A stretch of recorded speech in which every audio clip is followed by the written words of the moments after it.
किसान एक बार फिर दिल्ली की तरफ देख रहे हैं। उनके हाथ हवा में हैं, जुबान पर नारे हैं और नज़रों में उम्मीद कि केंद्र सरकार उनकी मांग पूरी करेगी।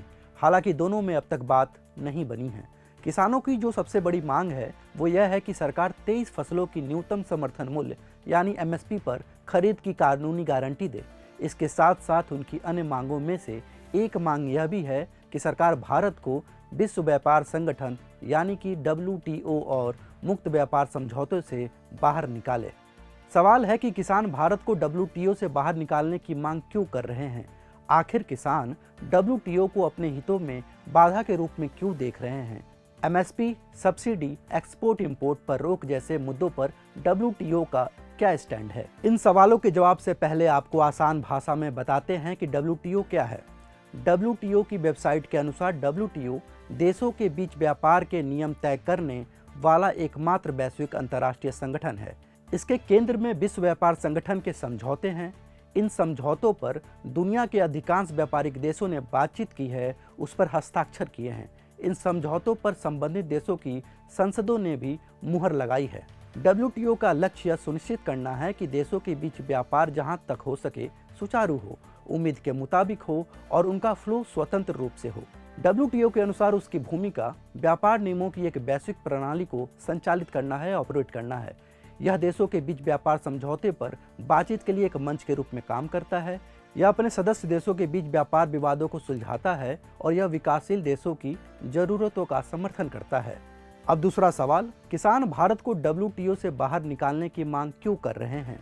WTO किसानों या स्थानीय उत्पादकों को दिए जाने वाले सरकारी सब्सिडी को गलत मानता है। वह कहता है कि सदस्य देश अपने किसानों को दिए जाने वाले सब्सिडी को सीमित करे। ऐसा इसलिए है क्योंकि WTO का मानना है कि बहुत अधिक सब्सिडी देने से अंतर्राष्ट्रीय व्यापार पर असर पड़ता है। WTO के नियम के अनुसार यह सदस्य देशों की प्रतिबद्धता है कि वह अपने यहाँ व्यापार बाधाओं को कम करें, अपने बाजारों को सभी के लिए खोलें।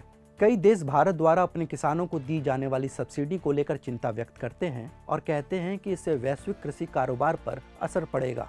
भारत जनवरी 1995 से ही WTO का सदस्य है। एक तरफ तो भारत के किसान MSP को लेकर कानूनी गारंटी की मांग कर रहे हैं, वहीं WTO के नियम ठीक इसके उलट हैं। भारत ने WTO से यह वादा किया है कि वह MSP तय करने पर कोई कानूनी गारंटी नहीं देगा। इसलिए किसान यह मांग कर रहे हैं कि भारत WTO से बाहर आ जाए और MSP से जुड़ी उनकी जो मांग है उसको मान ले। साथ ही उसे सभी मुक्त व्यापार समझौतों को भी रद्द कर देना चाहिए, क्योंकि उसे किसी अन्य देश या संगठन की शर्तों के सामने न झुकना पड़े। MSP, सब्सिडी और एक्सपोर्ट इंपोर्ट ऐसे तमाम मुद्दों पर WTO का स्टैंड क्या है, यह भी हम आपको बताते हैं। WTO का नियम कहता है कि खाद, बीज, बिजली, सिंचाई और न्यूनतम समर्थन मूल्य यानी कि MSP जैसे इनपुट पर किसी भी देश की सरकार उत्पादन मूल्य के 5 से 10% तक ही सब्सिडी दे। हालांकि भारत इससे अधिक सब्सिडी देता है। उदाहरण के लिए 2019-20 में भारत का कुल चावल उत्पादन $46.07 बिलियन था और भारत सरकार ने किसानों को $6.31 बिलियन यानी कि 13.7% की सब्सिडी दी, जो कि 10% की सीमा से ऊपर है। यही वजह है कि भारत को WTO में कई देशों का विरोध झेलना पड़ा। हालांकि ध्यान देने वाली बात यह है कि भारत की प्रति किसान सब्सिडी अमेरिका जैसे देशों की तुलना में बेहद कम है। भारत जैसे विकासशील देशों के लिए परेशानी यह है कि WTO के नियम प्रति किसान के आधार पर सब्सिडी पर विचार नहीं करते, बल्कि ओवरऑल उत्पादन पर कितना सब्सिडी दिया जाता है इसको वह काउंट करता है।